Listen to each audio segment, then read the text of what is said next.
item receipt. මොකද්ද මේ item receipt කියලා? අපේ වෙන්ඩර්ස්ලත් එක්ක අපි ඩීල් කරනකොට නොයෙකුත් සිටුේෂන්ස් වලට අපි ෆේස් කරන්න වෙනවා. කියන්නේ සමහරට මේක ඉන්වොයිස් එක ගෙවන්න නැතුව අහන්න විතරක් ගෙවලා තියෙන්න පුළුවන් වැඩි. ඒ වෙලාවට අපේ ස්ටොක් එකට අපි ඒව ඇඩ් කරගන්නේ කොහොමද? item receipt කියන ඔප්ෂන් එක බලලා කරලා කොහොමද මේ වැඩ කරන්නේ කියලා අපි මේ වීඩියෝ එකෙන් බලමු.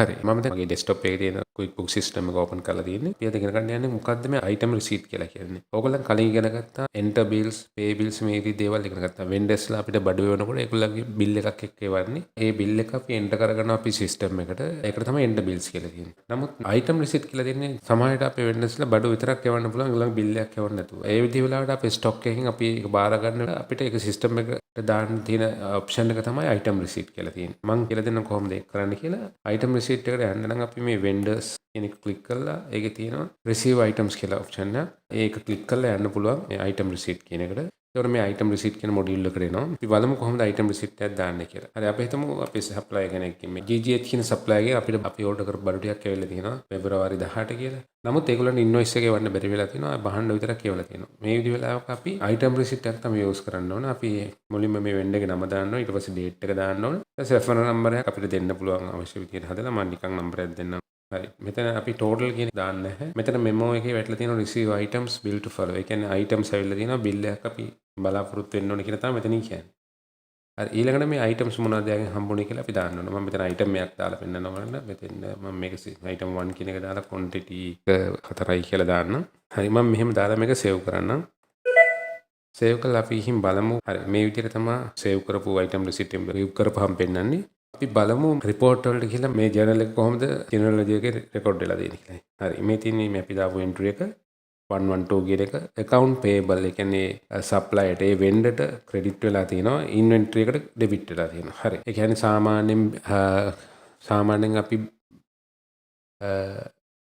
enter bills කියන එක දානකොටත් මේ entry එක තමයි එන්නේ. මේ විදිහට රෙකෝඩ් වෙන්නේ. ඒ කියන්නේ අපේ ලෙජර් එකට මේක එන්ටර් වෙලා තියෙනවා. හරි. එතකොට අපිට අනිවාර්යෙන් බිල් එකක් අවශ්‍යයි. බිල් එක අවශ්‍ය වෙන්නේ කොයි වෙලාවටද? බිල් එක ට්‍රැක් වෙන්නේ කොයි වෙලාවටද? ඒක ඊටම වැදගත් වෙනවා. හරි. අපි දැන් බලමු දැන් සාමාන්‍යයෙන් බිල් එකක් ආවම කස්ටමර් කෙනෙක්ගේ අපි ඒක දාලා ඒ කාලය ආවම කස්ටමර් අපෙන් පේමන්ට් එක ඉල්ලනකොට පේමන්ට් එක කරන්න ඕනේ. අපි තුන් මේකට ඉන්වොයිස් එකක් කියවලා නැතුව අපිට පේමන්ට් එක ඉල්ලුවොත් මොකද වෙන්නේ කියලා. අපි වෙන්ඩර් එකට ගිහිල්ලා pay bills කියන ඔප්ෂන් එකට යනවා pay කරන්න. හරි. නමුත් එතන පෙන්වන්නේ නැහැ item receipt. මොකද pay bills කියන්නේ bill එකකට විතරයි payment කරන්නේ. item receipt එකක් දැම්මම ඒක pay bills වල පෙන්වන්නේ. අපිට ඒ වෙලාවේදී supplierට කියන්න පුළුවන් ඔයාගේ bill එක අපිට එවලා නැහැ. බඩු ටික විතරයි එවලා තිබ්බේ. bill එක අනිවාර්යෙන් එවන්න ඕන. bill එක එවපුවම payment එක කරන්නම් කියලා. හරි. ඊට පස්සේ ආ bill එක එවපුවාම මොකද්ද කරන්න පුළුවන් කියලා අපි බලමු. supplier අපිට bill එක එවපුව ගමන් අපි system එකේ item receipt එක bill එකක් විදිහට convert කරන්න ඕන. අපිට ඒක කරන්න පුළුවන් මෙතන ඔය කට්ටිය දැක්කද මෙතන පොඩි option එකක් තියෙනවා bill received කියලා. හරි. අපි ඒක ටික් කරන්න ඕන. ඒක ටික් කරපුව ගමන් මේ item receipt එක bill එකක් විදිහට convert වෙනවා. මේ වෙලාවේදී අපිට එයා ආපු invoice number එක වෙනස් වෙන්න පුළුවන්. එයා ආපු invoice එක දාලා වෙලා නිකන් save කරන්න විතරයි තියෙන්නේ. දැන් අපි බලමු vendors ගිහිල්ලා pay bills දැන් ඒක පෙන්නන දෙයක්. හරි මේ තියෙන GGH supplier 225 bill number එක මේ තියෙන value. එහෙනම් දැන් අපිට ඒ vendorට payment එක කරන්න පුළුවන්. item receipt එකේ තියෙන වැදගත්කම තමයි vendor අපිට බඩු ඒවලා bill එක ඒවලා නැත්නම් අපිට system එකට එන්න කරලා stock එකට එන්න කරලා daily activities කරගෙන යන්න පුළුවන්. payment කරන්න යද්දි bill එක අනිවාර්යෙන් vendor එකෙන් අපිට ඉල්ල ගන්න සිද්ධ වෙනවා. මම හිතනවා item receipt එකක් කියන්නේ මොකක්ද කියලා ඔයගලන්ට තේරෙන්නේ නැති කියලා. practically company එක වැඩ කරද්දි ගොඩක් ප්‍රයෝජනවත් වෙයි. මම හිතනවා ඔයගලන්ට මේ දේ තේරෙන්නේ නැති කියලා මොනවා හරි ප්‍රශ්නයක් තියෙනවා නම් කමෙන්ට් එකේ දාන්න අනිවාර්යෙන් මම උත්තර දෙනවා. subscribe කරන්න, share කරන්න.